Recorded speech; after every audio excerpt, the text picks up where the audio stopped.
რისი თქმა გსურთ დღეს მზია ამაღლობელის საქმესთან დაკავშირებით თქვენ ბუნებრივია მათ ჩასვლით სოლიდარობას უცხადებთ მედია მენეჯერს რა არის თქვენი მთავარი სათქმელი დღეს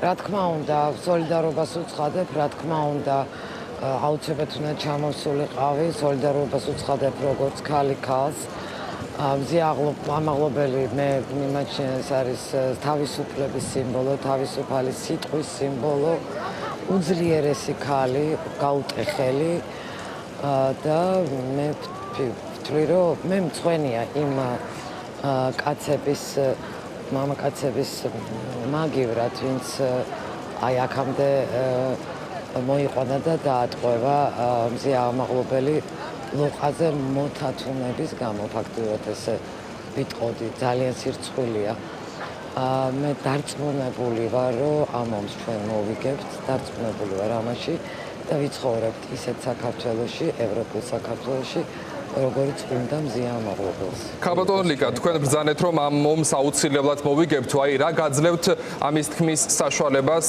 ბუნებრივად თქვენ მუდმივად სინდისის პატიმრების ოჯახის წევრები, განსაკუთრებით დედები მუდმივად ასხივებთ ოპტიმიზმს და ეს ფრაზა სიტყვა რომ გვითხრათ რა გაძლევთ ამის თქმის საშუალებას.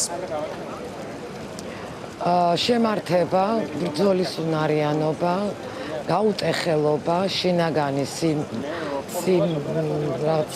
სიძლიერე და არა ვართ ცოტა აუცილებლად სიმართლე არის ჩვენ მხარეს ნამდვილად ჩვენ მხარეს არის სიმართლე და უნებაში არ ხდება ეგრე რომ ბოროტებამ გაიმარჯვოს არ არსებობს ეს არის დროებითი ყველაფერი და დარწმუნებული ვარ ამაში რომ გავიმარჯვებთ დარწმუნებული ვარ და ქალბატონი მზია არის თქვა ჩვენი სიმბოლო და მე ვფიქრობ რომ კი ბატონო, ქალბატონო ლიკა, დიახ, ვისაუბროთ რამდენად მნიშვნელოვანია ზოგადად სოლიდარობა ეს სიტყვა თქვენ განსაკუთრებით სინდისის პატიმრების მშობლებს, დედებს განსაკუთრებულად აღიქვამთ ბუნებრივი ამ სიტყვას და გრძნობთ სოლიდარობას საზოგადოების მხრიდან.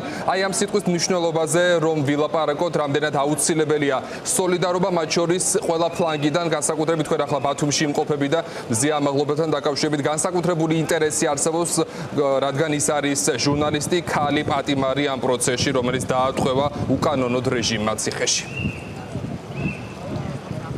სოლიდარობა არის ძალიან კეთილშობილური აქტი. სოლიდარობას გრძნობთ ჩვენ პატიმრების მშობლები, დედები,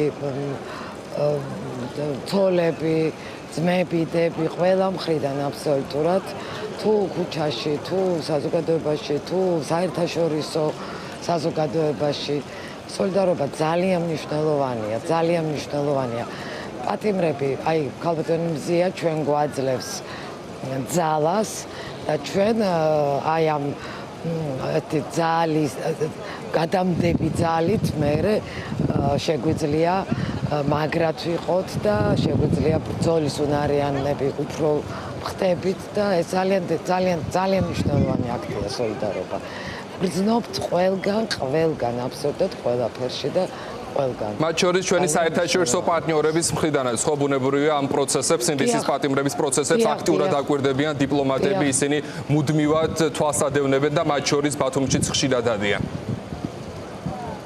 დიახ, აიხლაც არიან დიპლომატები შესული პროცესზე. დიახ, საერთაშორისო საზოგადოება, საერთაშორისო დიპლომატები ყველა ამ ყველაფერს ჩვენ ქვეყანაში რაც ხდება ადევნებენ თვალს და მინდა გითხრათ კიდევ ერთი რამე რომ სახელმწიფოში თუ არ იქნება რაღაც ჰუმანური ის სახელმწიფო არ არის არ შეიძლება მარტო აი კანონი რაღაც არაადეკვატური თან ჰუმანურობა თუ არა აქვს სახელმწიფოს თუ არ არის ჰუმანური ის სახელმწიფოდ ვერ შედგება ქალბატონო ლიკა, ასევე კითხავთ ანდროს პროცესთან დაკავშირებით, როგორც ვიცით, 11 პირის საქმის განხილვა დასასრულს უახლოვდება და უახლოეს მომავალში ჩვენ ვიხილავთ დიდი ალბათობით მორიგ პოლიტიკურ გადაწყვეტილებას ნინო გალუსტაშვილის მხრიდან. რა გაქვთ ამ საკითხზე სათქმელი, როგორია თქვენი მოლოდინები? მოლოდინები ძალიან არაპროგნოზირებადია ეს ყველაფერი, არ ვიცი. ფაქტობრივად არანაირი მოლოდინი არ მაქვს, მაგრამ იმედი მაინც როგორც ყოველთვის ყველა ადამიანს აქვს რაღაცის იმედი. რაღაც მაინც პატარა იმედი მაქვს, მაგრამ უბრალოდ არაფერი სამხილი არ არის.